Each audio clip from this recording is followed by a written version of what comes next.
6年岁次丁亥服右帝君序于西京乾元堂。白话：中庸这一本书的主旨乃在于深入讨论不偏不倚的天道。这个道是人人每一天从早到晚都在运用的真理，然而却不能达到至善境界，这是因为人迷失灵性根本的缘故。中庸的中字乃是天道的治理，是地道的枢纽，也是人生的主宰。天如果没有了这个中理，那么宇宙中星球的运行将会错乱，四季会失去次序。大地如果没有了这个中枢，那么就会造成山崩的裂，海水干涸，万物失常。人生如果没有了这个中主，那么心猿意马就没有约束，言行举止也会丧失节度。所以天地人都必须先得到并遵循这天道真理，然后才能立足于宇宙之间。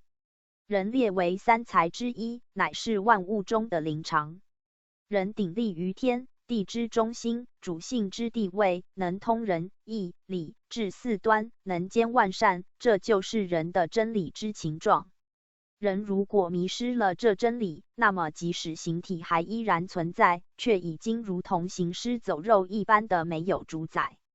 尤其天运到了这个三期末运的时期，人心已经不如上古一般的醇厚，世俗风气都已经衰败。追究其中的原因，乃是由于人不再重视五伦八德所致。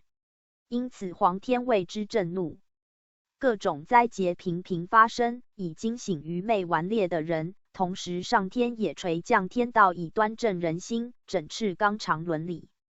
由此可见到和劫同时下降，正是上帝为挽救世道人心所做最巧妙的应用。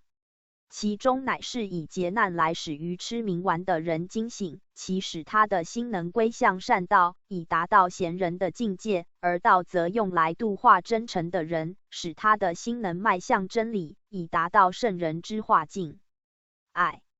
从上帝这么巧妙的安排，我们就可以体会上天最大的慈爱。无奈的是，世人并不能认知上